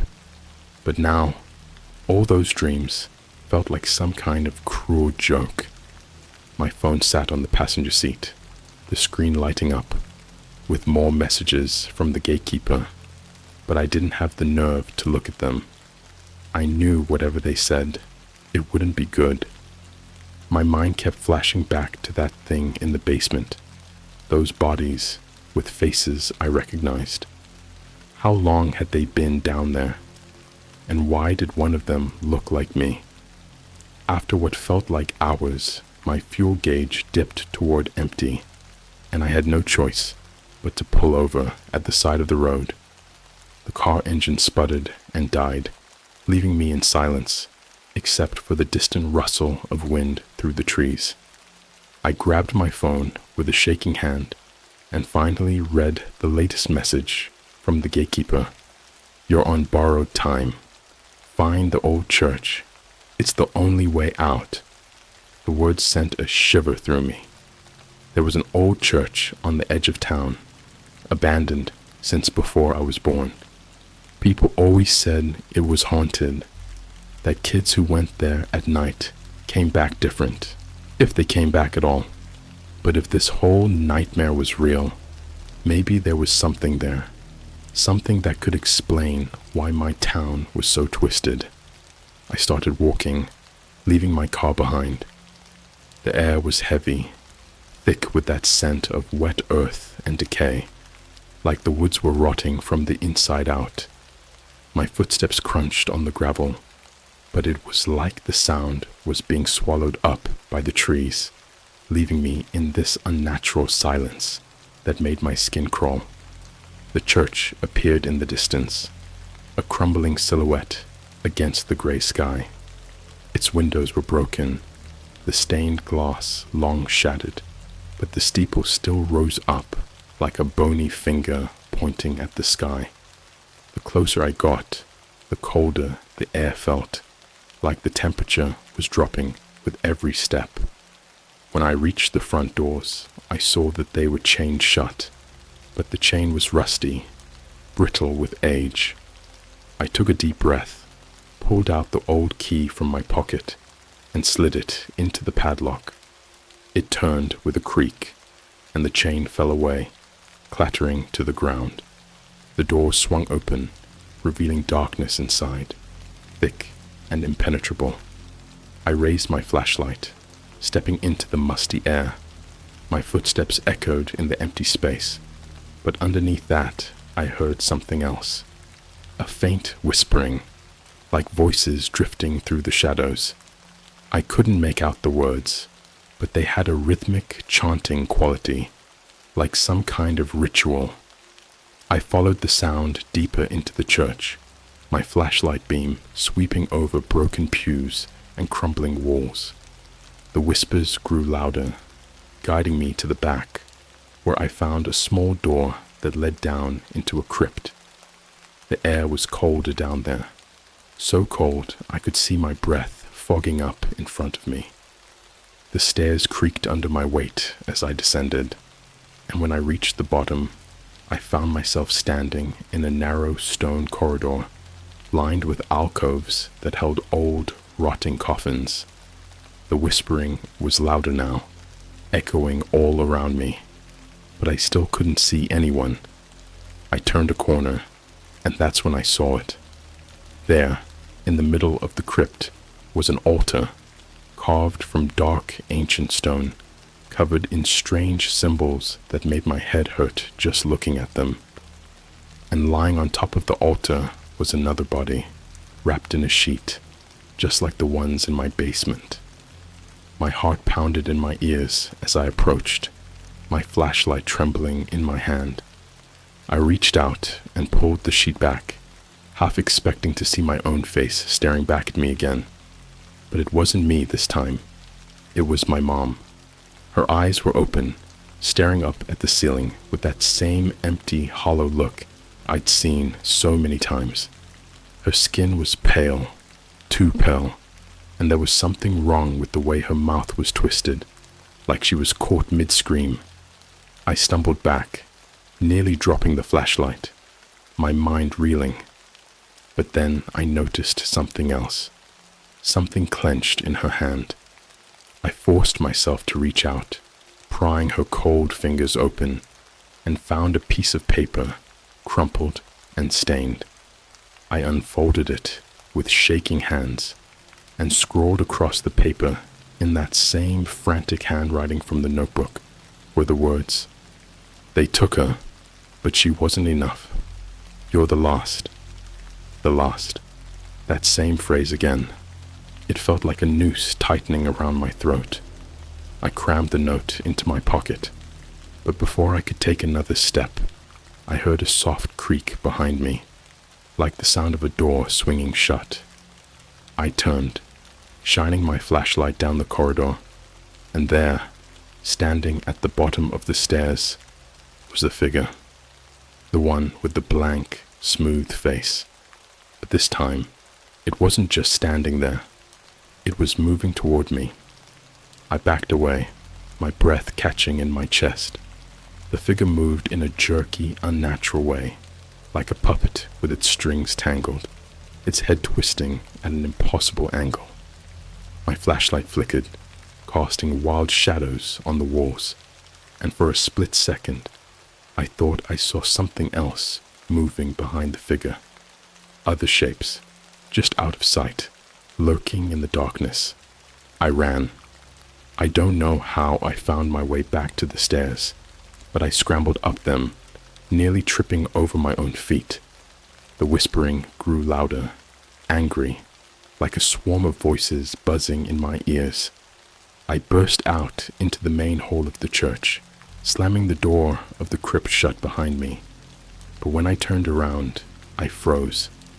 The pews were filled now, filled with people, all of them staring at me with those blank, vacant expressions. My parents were among them, sitting in the front row, their heads tilted at that unnatural angle. They were smiling, but their mouths were too wide, stretched in a way that no human face should be able to stretch. The figure from the crypt stepped into the church, moving slowly, deliberately, its faceless head turning to the congregation. And then, in a voice that wasn't a voice, that echoed in my mind rather than my ears, it spoke. "You will join us, or you will be replaced." The words clawed at my brain, scraping at the edges of my sanity. I stumbled back, my legs threatening to give out. I fumbled it out with numb fingers, barely able to focus on the screen. A new message from the gatekeeper. "Run to the woods. There's a clearing. Follow the trail. Trust me." I didn't wait. I bolted out the church doors, sprinting into the woods. The trees closed in around me, branches clawing at my face, my lungs burning with every breath. The whispers followed me, growing louder, until they were all I could hear. It was like the whole forest was alive, pushing me towards some unseen destination. And then, just when I thought I couldn't go any further, I burst into a clearing. There, in the middle of the clearing, was an old, rusted metal door, half buried in the ground. It looked like it led to some kind of underground bunker. I pulled the handle with all my strength, the door groaning as it swung open, revealing a dark hole in the earth. I hesitated for a split second, but the sound of those whispers closing in made up my mind. I climbed down the ladder, pulling the door shut behind me just as the whispering reached a fever pitch. I fell into darkness, my breath coming in ragged gasps, but for the first time, the whispering stopped. I was alone in the pitch black underground, my only company, the steady drip of water echoing through the space. And then my phone buzzed again, the screen casting a weak glow in the darkness. Another message from the gatekeeper. This is your only chance. Don't let them find you. There's more to tell, but time is short. Stay quiet and don't open the door. The darkness of the bunker was suffocating. My hands were raw from gripping the cold metal of the ladder as I slid down into the unknown, and my breath came out in sharp, panicked gasps. When my feet finally hit the concrete floor, I fumbled for my flashlight and switched it on, the weak beam barely cutting through the pitch black. The bunker walls were lined with peeling paint and rusted pipes that dripped water echoing through the confined space. The air was stale, heavy with a metallic tang that made me gag. But it was silent, so dead silent that I almost convinced myself I'd finally put some distance between me and whatever nightmare had been chasing me. My phone vibrated again, the screen lighting up with another message from the gatekeeper. There's a control room down here. You need to find it. It's your last chance to break free. The control room? I had no idea what they were talking about, but there was no turning back now. I shone the flashlight ahead, catching glimpses of old, broken furniture and piles of dusty equipment. Like this place had been abandoned for decades. The bunker seemed to go on forever, twisting corridors that all looked the same. But eventually, I found it. An old, rusted door labeled Control Room. The door creaked open, revealing a small, dimly lit room. The walls were covered in monitors, most of them cracked and covered in dust, but a few still flickered with static. Wires snaked across the floor, leading to a desk where an ancient, clunky computer sat, its screen flashing with a blinking cursor. As I stepped inside, the door swung shut behind me, the sound echoing through the metal chamber. My heart pounded in my ears as I approached the desk. There was a keyboard, its keys yellowed with age, and beneath the layer of grime on the monitor, a message began to type itself out, letter by letter. They're coming for you. This is the last place they can't reach. Yet. My blood turned to ice. I glanced over my shoulder, half expecting to see that faceless figure standing in the doorway, but there was nothing there. I turned back to the screen and typed out a response with trembling hands. Who are you? The answer came quickly, the keys clacking as if guided by invisible hands. The one who tried before, the only one who saw the truth. I swallowed hard, staring at those words. I thought about the bodies in the crypt, the faces I'd recognized, the crossed out names in that notebook. The gatekeeper was one of them, but they'd somehow resisted, found a way to keep themselves hidden from whatever darkness had taken over the rest of the town. And now they were trying to help me. But then the screen went blank for a moment, before flashing back on with a new message. There's a switch on the wall. You have to pull it. It's the only way to break their hold over you. I glanced around the room, my flashlight beam catching a large lever on the wall, stained with rust and cobwebs. My mind raced, Could I really trust them? For all I knew, pulling that switch could set off some kind of trap, or worse, alert whatever was outside to where I was hiding. But then I thought about the alternative, spending the rest of my life trapped in this twisted version of reality, or worse, becoming one of those blank-eyed figures like the ones in the church. I reached out, my fingers brushing against the cold metal of the lever. "What happens if I don't?" I typed out, my breath coming in short, panicked bursts. There was a long pause, so long I thought they might have vanished for good. But then a new message appeared, each word burning itself into my mind. "Then you'll become like them. Another face in the shadows. Another lost soul." That settled it. I gritted my teeth, took a deep breath, and pulled the lever. The sound that followed was like a deep rumble, as if the earth itself was groaning in pain. The lights in the bunker flickered wildly, and the monitors crackled with static, images flashing across them too quickly for me to make out.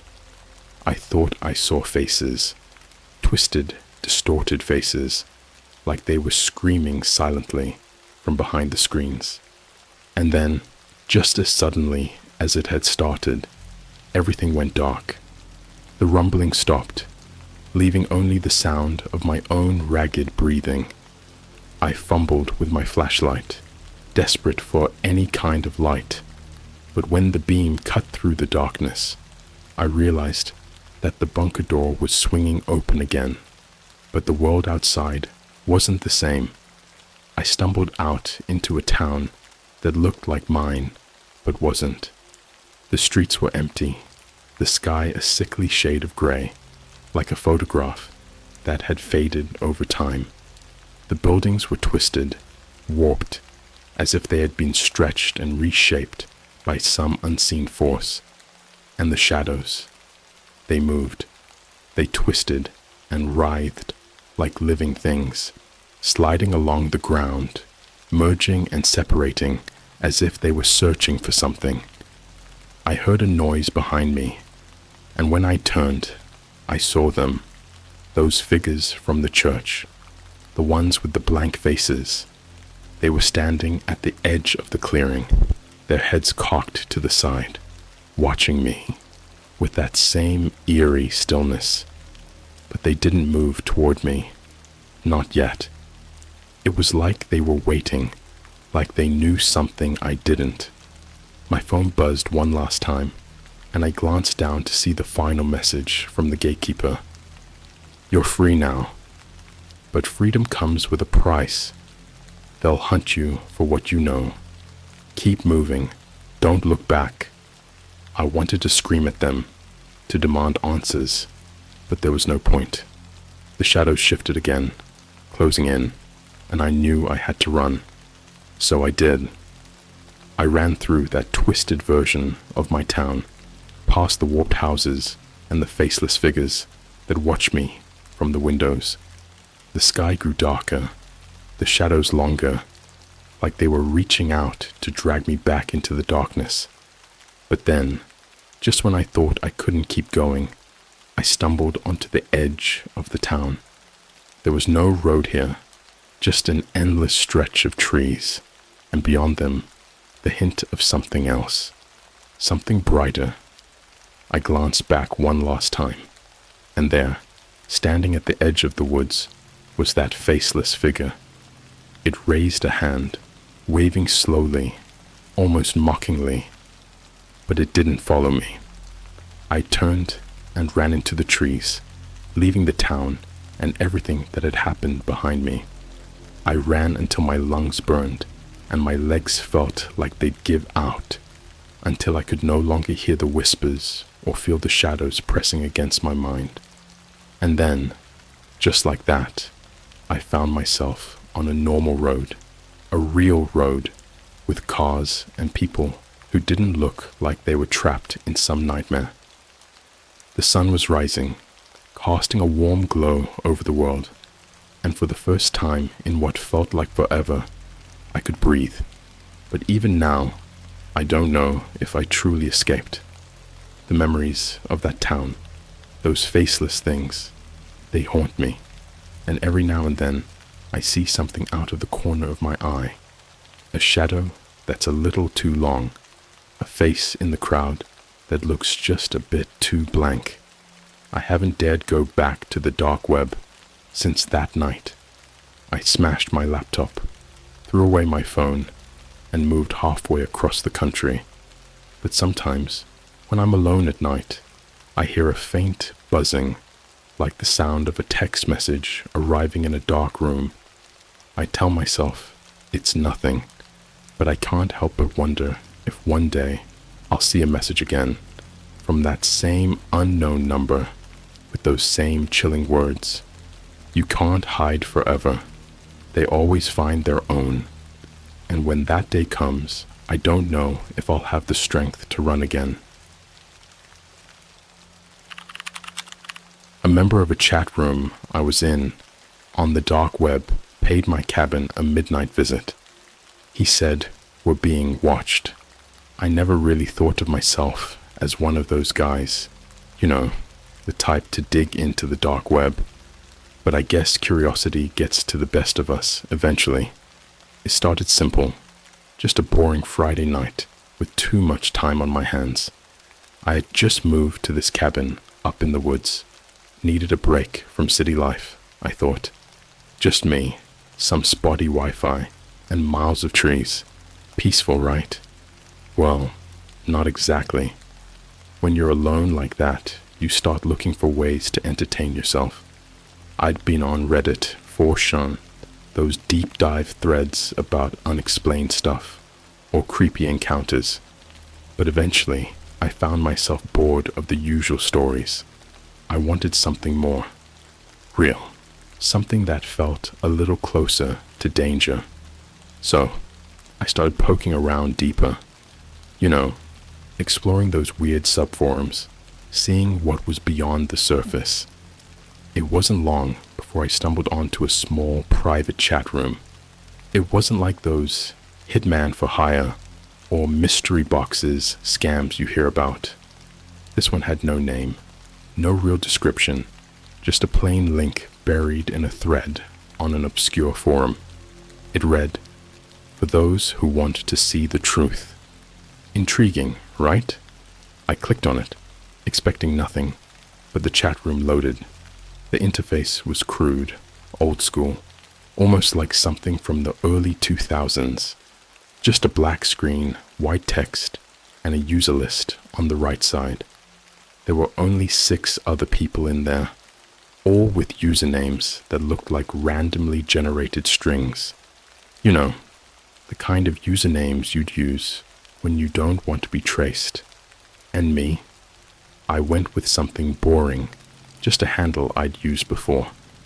I didn't say much at first, just lurked and watched. Most of the conversation seemed like random ramblings. People talking about obscure conspiracy theories, creepy government projects, stuff like that. But there was one guy, 0113, who stood out. He spoke in this weirdly precise way, like he knew more than he let on. He'd drop hints about places you couldn't find on a map, or ask people if they'd felt the watchers yet. People mostly ignored him, brushed him off as just another crazy. But me? I was hooked. One night, about 2 weeks in, he messaged me directly. It was just one line. "Have you ever felt like you're being watched?"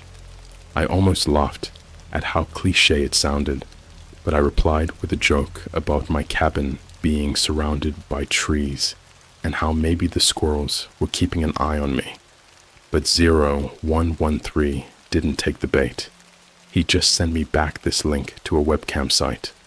Now, I've seen a fair share of weird stuff online, but this one was unsettling. It was a live feed, but the camera seemed to be pointed out at a dense, shadowy forest. No motion, no sound, just trees. It didn't look like much at first, but then I noticed something that made my stomach drop.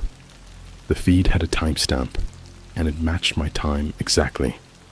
And the trees looked familiar, like really familiar. I squinted at the screen, heart starting to race. I couldn't shake the feeling that this was my backyard, that it was my woods. But that was impossible, right? There was no way anyone could have set up a camera there without me noticing. My cabin is in the middle of nowhere. I typed back, "Very funny, dude. How did you get this feed?" But 0113 just replied with, "If you're seeing this, they've already seen you." I felt a chill creep up my spine. I slammed my laptop shut, convincing myself it was just a prank. Some sick joke from some guy on the internet trying to scare a newbie like me. But that night, sleep didn't come easy. Every rustle outside my window made my heart jump. Every shadow seemed to shift in ways I couldn't explain. I told myself I was being paranoid, that I'd let my imagination get the best of me. But then, things got weirder. I woke up the next morning to find a single footprint in the mud just outside my window. Not the print of an animal. No, it was definitely human. It was deep, like whoever left it had been standing there for a while, just watching. I searched the area, but there were no other prints, no signs of anyone walking up to or away from the cabin. It didn't make any sense. I went back to the chat room later that day, determined to confront 0113, but he wasn't there. In fact, the whole chat room was empty, like completely wiped. Even the messages were gone. It was as if the room had never existed. My heart pounded in my chest as I refreshed the page over and over, but nothing came up. Just a 404, page not found error. It was like the place had disappeared overnight. That should have been my cue to let it go, to pretend like none of it ever happened. But instead, I dug deeper. I pulled up every scrap of information I could find on 0113 and those feeds, but there was nothing. No other mentions, no archived chats, nothing. It was like I'd stumbled into a part of the internet that wasn't supposed to exist, and now it was gone. I tried telling myself it was all in my head, that I'd imagined the footprint and the live feed. But then, a few nights later, I heard the sound, a faint tapping against my window, like fingers drumming against the glass. I froze, too scared to look, and then, from the darkness outside, a voice whispered my name. I lay there in the dark, my breath caught in my throat, ears straining for any sound. The voice outside was low, barely more than a breath, but it was definitely my name. I could hear it through the thin pane of glass, just a faint whisper in the night, like it was meant for me alone. For a second, I thought I might have imagined it, that maybe it was the wind playing tricks on me. But then I heard it again, clearer this time, right up against the window. That was when I made the mistake of looking. I didn't turn on the light. I didn't even move the curtain, just pulled it back a crack to peek through. It took a second for my eyes to adjust, but once they did, I could make out a shape, a figure standing just outside the window. They weren't facing me, though. It was like they were looking off into the woods, head tilted like they were listening for something, but their hand was pressed flat against the glass, fingers splayed wide. I couldn't see their face, but their breath fogged up a patch of the window.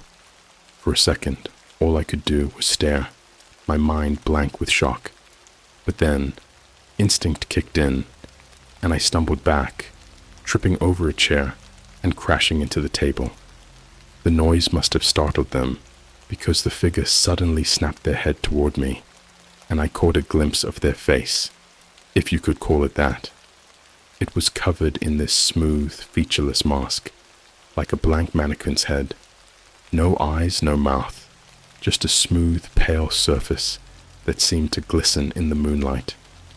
I scrambled for my phone, fingers fumbling as I tried to call the police, but there was no service. The little bars in the corner of my screen were empty, like something had cut off my connection entirely. I cursed under my breath, heart racing, and glanced back towards the window. The figure was gone. There wasn't even the sound of footsteps retreating through the woods, just the deafening silence of the night. I tried to convince myself that they'd left, but the way the air felt, heavy, suffocating, it told me I wasn't alone.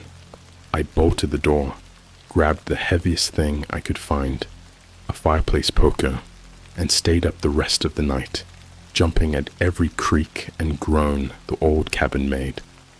But no one came back.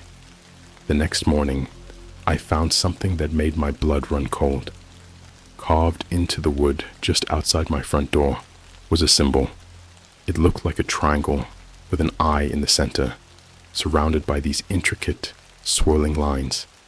I had no idea what it meant, but it felt wrong, like it wasn't meant to be seen by anyone, let alone me. That afternoon, I drove into town to report what happened. The local sheriff, this old guy with a thick mustache who clearly thought I was some city kid with an overactive imagination, listened to my story with a raised eyebrow. He glanced at the drawing I made of the symbol, then leaned back in his chair, arms crossed. "Sounds like you've been reading too many ghost stories, son," he said with a smirk. But there was something in his eyes, a flicker of recognition that he couldn't quite hide. He didn't ask for any details, just told me to be careful and to lock my doors at night. Real helpful. I wasn't about to let it go, though. I asked around town, even showed the symbol to a couple of locals, but all I got were awkward laughs or pitying looks. They probably thought I was losing it. But then, just as I was about to give up, one of the older guys at the diner pulled me aside. "You shouldn't be messing with that stuff, kid," he muttered, glancing around like he didn't want anyone else to hear. "Some things, they're better left alone. If you're smart, you'll get out of that cabin before it's too late." I pressed him for more, but he just shook his head and mumbled something about the watchers. It wasn't much, but it was the same word 0113 had used in the chat room, and that made my skin crawl. I asked him what he meant, but he just walked off, leaving me with more questions than answers. I drove back to the cabin, mind racing, trying to piece together what was going on. I thought about leaving, packing up and finding somewhere else to stay, but part of me didn't want to let them win, whoever they were. I told myself it was just a scare tactic, some twisted joke by 0113 and whoever else was in that chat room. But deep down, I knew it wasn't that simple. When I got back, I checked the woods near my cabin. Sure enough, hidden just behind a thicket of trees, I found it. One of those same cameras from the live feed. It was strapped to a tree, aimed directly at my cabin, blinking its little red light like it was recording.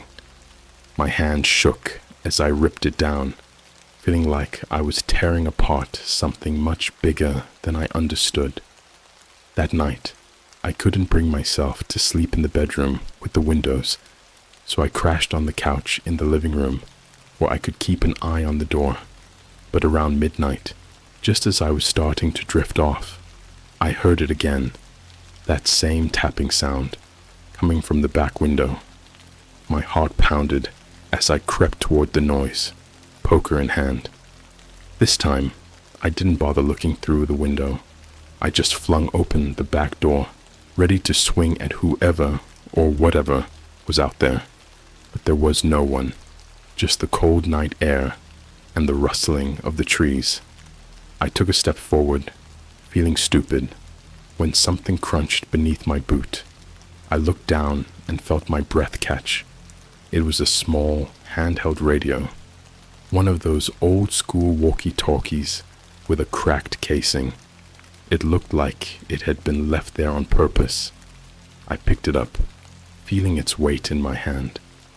For a moment, everything was silent, but then, from the crackling speaker, a voice came through, faint, garbled, but unmistakably the same as before.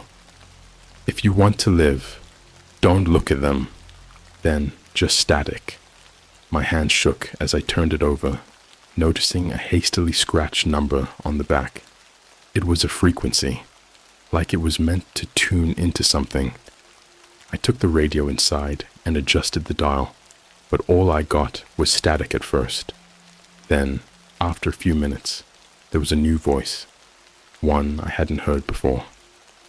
They're closer than you think. Don't trust the lights. And then, in the distance, through the trees outside my cabin, I saw it. A faint, flickering glow weaving through the woods, moving slowly toward me. My first thought was that it had to be some kind of lantern. The light bobbed and swayed through the trees, like someone was walking through the woods, making their way straight toward my cabin. I crouched down behind the window, my heart pounding so hard I thought it might burst. Every part of me screamed to run, to get out of there, but my legs wouldn't move. It was like some deep, primal instinct had taken over, something that told me that if I ran, they'd know. I kept my eyes glued to the glow, trying to make sense of it. The light wasn't natural. It had this eerie, bluish tint, like the kind you see in old neon signs that buzz and flicker. It cut through the darkness in strange, uneven pulses, casting long shadows between the trees. For a moment, I thought I saw a shape moving within the light, something tall and thin, but I couldn't be sure. It was just a flash, there and gone too quickly to make sense of. Then, the walkie-talkie in my hand crackled to life again. The static was louder this time, sharper, like it was tuned into something that wasn't meant for human ears.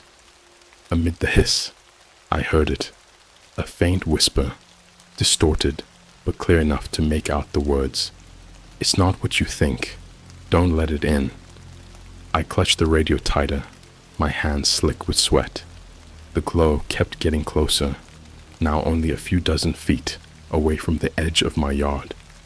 That strange, distorted voice played over and over in my head. Don't let it in. The back door felt like a fragile barrier between me and whatever was out there. I grabbed a chair, wedging it under the doorknob, trying to steady my breathing. My thoughts raced. Was it 0113 messing with me again? Or was this something else entirely? Something he had tried to warn me about. But then the light stopped, hovering just beyond the tree line. It flickered rapidly, like it was glitching, and I saw that shape again. Definitely something human-like, but not quite right. Its movements were jerky, unnatural, as if it was struggling to stay in our reality. It stood there, just beyond the reach of my porch light, swaying slightly from side to side. And that's when I noticed something even stranger. The woods around it were dead silent. No rustling leaves, no night insects, just a hollow, oppressive quiet. I swallowed hard, trying to think of what to do. I'd already convinced myself it wasn't a person. No one could move like that, and no person would just stand there in the dark like that, flickering in and out like a broken projection. My mind flashed back to the chat room, to those cryptic messages from 0113. Had he been trying to prepare me for this? Or was this some kind of elaborate trick to drive me insane? Before I could decide, a new sound cut through the silence. A low, rhythmic knocking, coming from my front door. 3 slow, deliberate knocks, each one vibrating through the quiet of the cabin. I whipped around, staring at the door like it might fly off its hinges. My mind raced. The thing with the light was still out back, but someone, or something, was at my front door. A cold sweat broke out on my forehead. I knew I couldn't check the people. What if it was a trap, a distraction? But then I heard a voice from outside, muffled through the door, but clear enough to freeze the blood in my veins. It was my own voice, saying, "Let me in." The knock came again, harder this time. I backed away, nearly tripping over the radio in my hand. My voice, my own voice, was coming from just outside the front door, pleading, urgent. It was the strangest, most surreal thing I'd ever experienced. I tried to think of any rational explanation, but there wasn't one. It felt like my mind was splitting in two, one part terrified, the other refusing to believe any of this could be real. The radio crackled again, but this time, the voice on the other end wasn't a whisper. It was a scream, high-pitched, desperate, and it sounded like me, like I was listening to myself die. I dropped the walkie-talkie, and it clattered to the floor, hissing and spitting static as the scream faded into a low, guttural growl. Suddenly, all the lights in the cabin went out. Total darkness swallowed me, broken only by the faint, sickly blue glow still pulsing outside. I felt my way along the wall, trying not to make a sound, but my heart was hammering so loud in my chest, I was sure whatever was out there could hear it. I reached for the flashlight I kept on the counter, clicked it on, and pointed it toward the back window. The beam cut through the dark, landing right where the glow had been. But the light and the figure were gone. Just as I let out a shaky breath, there was a deafening crash from the front door, like something had thrown its entire weight against it. I swung the flashlight around, catching a brief glimpse of the door bending inward, the wood splintering under the force. I stumbled back, my mind going blank with panic. If it got in, I knew I wouldn't be able to fight it off. I barely even knew what it was. Then, in the darkness, I heard it again, that same whisper from before, but this time it came from inside the cabin, barely a foot behind me. "It's too late to run." I spun around, swinging the flashlight wildly, but all I saw was empty space, just shadows thrown against the walls. My hands shook so badly, I almost dropped the flashlight, but I kept backing up until I hit the cold stone of the fireplace. My mind raced with desperate thoughts. If I could make it to my truck, maybe I could escape. But as I glanced toward the front door, I saw something that made my stomach drop. There, just under the frame of the broken door, was a shadow, long, too long, stretching across the floor as if the thing outside was already halfway inside. It shifted unnaturally, twisting and writhing like it was trying to reshape itself into something human. I took a deep breath, bracing myself, then bolted for the back door. I didn't care if it was waiting for me out there. I just had to get out of the cabin, away from whatever was clawing its way inside. But just as I reached the back door, the walkie-talkie crackled one last time, and I heard 0113's voice, calm, but with a hint of something like regret. "You shouldn't have looked." I threw the door open and ran out into the freezing night air, feet pounding across the wet grass. I didn't stop until I reached the edge of the driveway, where my truck sat parked. I yanked the door open and fumbled for the keys, but just as I shoved them into the ignition, I glanced back toward the cabin, and I saw it, standing in the doorway, half obscured by shadow, was the figure, its face still hidden beneath that smooth, blank mask.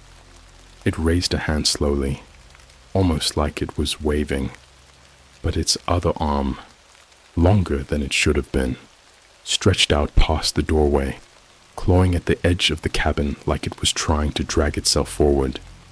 And just behind it, in the shadows, I saw them, more shapes, shifting and moving just out of the light's reach, eyes glowing faintly with that same blue hue. I slammed the truck into gear and peeled out down the dirt road, my headlights cutting through the darkness as the cabin faded in the rearview mirror. But as I rounded the last bend before the woods swallowed the road, I glanced back one more time. The lights were still there, those flickering, unnatural lights, dancing through the trees, following me. I kept my foot slammed on the gas, the truck bouncing over potholes and loose gravel as I sped down the winding road. My eyes flicked to the rearview mirror every few seconds, expecting to see those lights chasing after me. But all I saw was the darkness closing in behind me. The trees rushed past in a blur, their branches clawing at the edges of the road, casting twisted shadows in my headlights. I told myself I just had to get to town, find a place with other people, somewhere safe where I could think straight. But every time I tried to rationalize what had happened, my mind hit a wall. None of it made sense. The figure, the whispering, the radio's cryptic messages, and that voice that sounded like me. I couldn't shake the feeling that whatever was out there, it was playing with me, like a cat batting around a half-dead mouse. The road seemed longer than I remembered, like it was stretching out beneath my wheels. I tried not to think about that, tried to keep my focus on the headlights slicing through the night.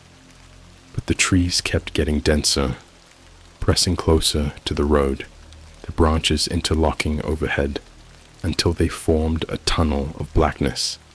And somewhere behind me, faint but growing louder, I thought I heard that same rhythmic knocking, like something was mimicking the sound from earlier, but distorted, wrong. Then, just as I thought I was about to break through to the main road, my truck's engine sputtered, then died completely. The headlights flickered once, then blinked out, leaving me in total darkness. I twisted the key in the ignition, but it only made this grinding, choked sound, like the engine was struggling to breathe. I cursed under my breath, slamming my fists against the steering wheel, but deep down, I knew it wasn't a coincidence. It was like the whole world around me was unraveling, piece by piece. I fumbled for my phone, hoping I'd somehow picked up a signal, but the screen showed the same mocking, no service message. The battery icon blinked, a sliver of red left. I opened the flashlight app, but its weak beam barely cut through the darkness outside the truck. My breath fogged up the glass, and I wiped it away with a shaky hand, trying to peer into the woods. That's when I saw it again, the blue glow flickering through the trees, closer than before. I could make out 4 of those lights now, bobbing and weaving like they were searching for something. Or maybe they already knew exactly where I was. I tightened my grip on the flashlight, forcing myself to breathe slowly, trying to think. There had to be a way out of this, a way to outrun whatever was out there. But then I caught a glimpse of movement just beyond the tree line, barely visible in the dim light. A shadow, taller than the others, stretching impossibly thin as it drifted between the trunks. It moved wrong, almost like it was gliding over the ground, its limbs bending at unnatural angles. And behind it, I saw the faintest hint of white, a mask, smooth and featureless, turning slowly toward me. I ducked down, pressing myself against the floor of the truck, hoping they hadn't seen me. My heart pounded in my chest, every beat loud enough to echo in the silence. I held my breath, counting the seconds, waiting for any sign that they'd moved on. But instead, the radio in the truck crackled to life. A burst of static, then a voice. Mine again, but warped, hollow, like it was coming from deep underwater. "You can't run forever." I clamped my hands over my ears, but the voice kept coming, seeping through the static like a sick lullaby. It was like listening to my own worst thoughts, the things I'd never say out loud. "You should have left. You should have listened. It's too late now." Then the voice shifted, no longer just mimicking me. It spoke with a chilling calmness, words dripping with something almost like amusement. "They know you've seen them. They want you to remember." The radio went silent, leaving me with only the sound of my own ragged breathing. I squeezed my eyes shut, trying to hold back the panic clawing at my chest. There was no one out here. It was just me, trapped on a dead-end road with whatever those things were lurking outside.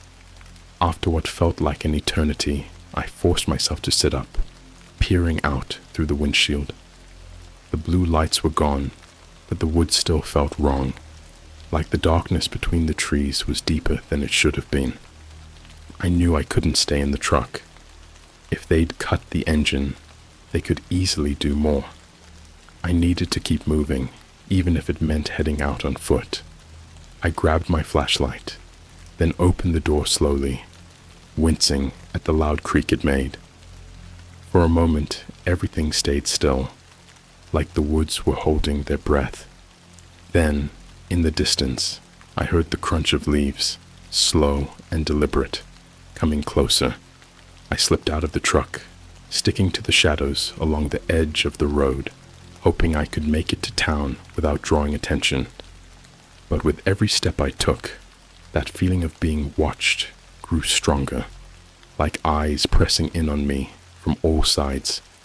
The air felt thicker, colder, making it hard to breathe.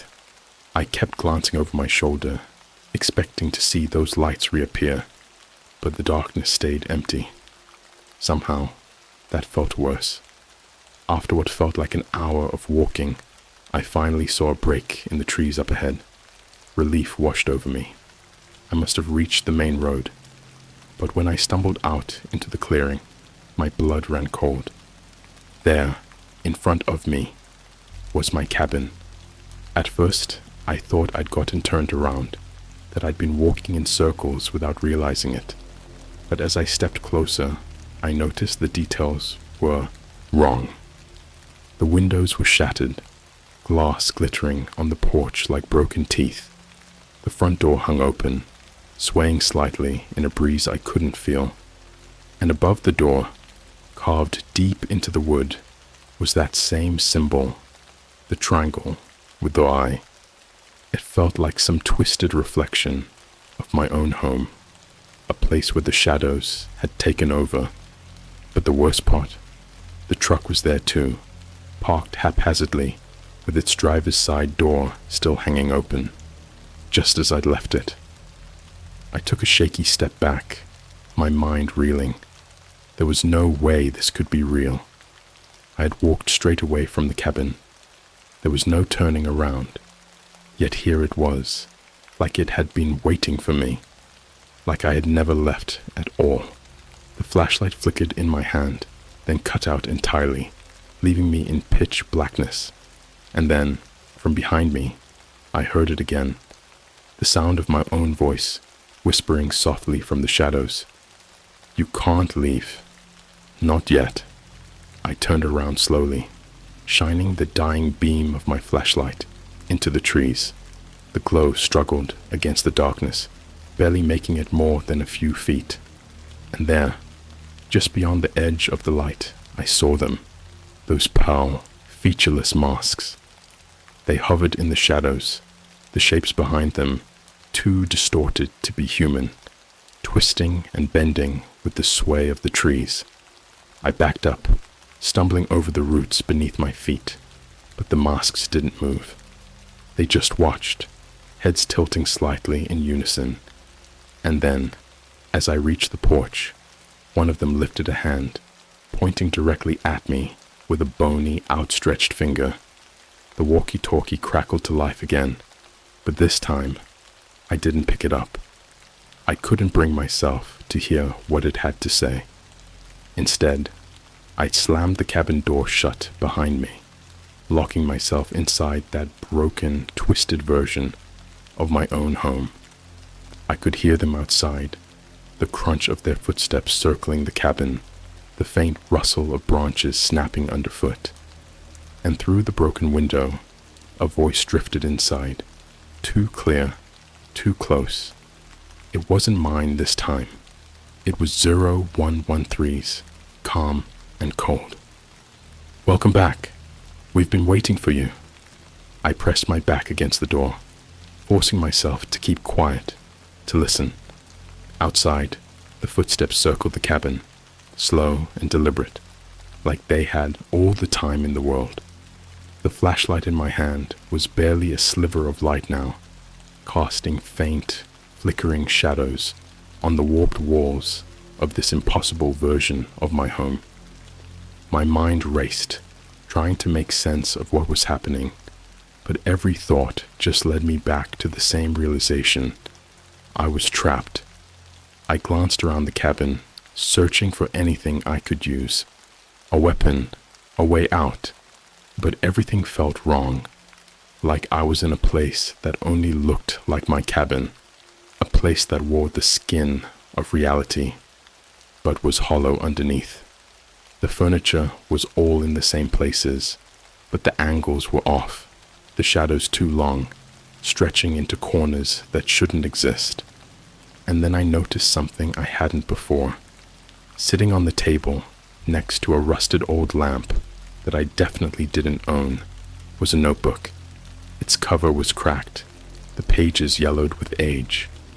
It wasn't mine, and yet the handwriting inside looked familiar.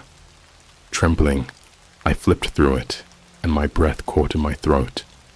Every page was filled with my own handwriting, page after page, describing the things I'd seen, the things I'd done to try and escape.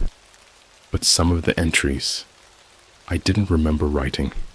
They described moments that hadn't happened yet, things I hadn't even thought of doing. Each one ended the same way, with the same 4 words, written over and over. They are always watching. The last entry was written in a different hand, sharp and angular, like the letters had been carved into the paper rather than written. It read, "You looked, you saw. Now you belong to the dark." I dropped the notebook, the words burning into my mind, and I felt that cold, creeping realization settle in my bones. This was never just a scare, never just some twisted game. It was a trap, a snare hidden in the shadows of the internet, waiting for someone like me, someone who couldn't resist peering into the abyss. And now, I was inside it. I was part of it. A noise pulled me from my thoughts, a low creak from the stairs leading to the second floor. My head snapped up, and I felt the air grow colder, sharper. The stairs shouldn't be there.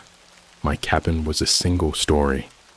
But there they were, spiraling up into a darkness that felt too thick, too deep. I took a step back, but the sound came again, this time closer, like something heavy, dragging itself down the steps. I turned to run, but the front door wouldn't budge. The wood groaned under my weight, but it was like it had fused to the frame, trapping me inside. Desperation clawed at my throat. I pounded on the door, screaming into the void outside, but the only response was the shuffling noise, growing louder behind me. Slowly, I turned around, flashlight beam trembling as I aimed it at the stairs. And there, Crouched on the steps halfway down was a figure. It was human-shaped, but twisted, its limbs bending at impossible angles, skin stretched too tightly over a face that was wrong. It wore a mask like the others, featureless, smooth, but this one had a crack running down the center, a jagged fissure that leaked shadows. As I stared, the figure tilted its head, and the crack widened, revealing a mouth beneath, a wide, gaping void that seemed to swallow the light from my flashlight. The mouth twisted into a grin, impossibly wide, and from within that darkness, a voice came through, layered and distorted, like multiple people speaking in unison. "Did you think you could escape?" I backed away, heart hammering, but I had nowhere left to go. The walls seemed to close in around me, warping and bending, squeezing the air from my lungs. The figure crept closer, its limbs cracking with every movement, fingers scraping along the wooden steps, like nails on a chalkboard. I thought about running, but my legs wouldn't respond. My mind was screaming at me to fight, but my body was frozen, locked in place, as that thing crawled closer, closer, until it loomed over me. The air grew thick with the scent of earth and rot, and I felt something brush against my mind, like cold fingers searching through my thoughts, sifting through my memories. It leaned in, its broken mask inches from my face, and I saw my own reflection in that crack, saw the terror in my eyes, my own breath fogging up its smooth surface. "You looked when you shouldn't have," it rasped, its breath cold against my skin. "Now they see through you. They see what you fear, what you'll become." I tried to speak, but no sound came out. My chest felt tight, like the shadows had wrapped themselves around my lungs. My vision blurred, and for a moment, I thought I saw something behind the figure, a void stretching out into infinity, filled with hundreds of those same smooth masks, each one turning toward me, their eyes glowing with that sick blue light. And beyond them, I saw something else, something vast and ancient, watching from behind the darkness. It had no shape, no form, just a presence that pressed against my mind like a weight I couldn't bear. The figure's grin widened, and I realized, in that final moment, that 0113 hadn't been trying to scare me. He had been warning me. The Watchers weren't just people lurking in the shadows. They were something else, something that fed on the curiosity of those who strayed too far into places they weren't meant to see. "You'll stay here," the figure whispered, its voice cracking with static. "And they'll watch." I closed my eyes, feeling the darkness wrap around me, pulling me down, down, deeper into that void. My mind stretched thin, fraying at the edges as I felt myself slipping away. And the last thing I heard, as the world dissolved around me, was the sound of that low, rhythmic knocking, echoing through the void like a heartbeat, slow and relentless. When I woke up, I was back in the cabin, the real one, the one I had left. The windows were intact, the door was locked, and the sunlight streamed through the trees outside. For a second, I thought I had dreamed it all, that maybe I had imagined every terrifying moment. But then I saw the notebook, sitting on the table, just like before. Its pages were blank now, except for the last line, scrawled in that same jagged handwriting. "They are watching." I tried to leave, to drive back into town, but no matter how far I went, the road always led me back to the cabin. The locals didn't remember me anymore, and the sheriff's office was empty, abandoned like it had been for years. I've tried everything, smashing the cameras I found, burning the symbol off the door, but none of it works. The nights are the worst, when the blue lights flicker just beyond the tree line, and I hear that same knock at my door, over and over. Now I understand what 0113 meant. I was never meant to see beyond the curtain, and now that I have, I'm stuck here, in this loop, trapped in a place that isn't real, but refuses to let me go. I can hear them, even now, whispering just outside the window, laughing in that distorted, inhuman way. If you're reading this, don't look, don't search for them. If you see the flickering lights, if you hear your own voice in the dark, run and don't look back, because once they find you, they don't let go, and they'll make sure you never forget what you've seen, just like me.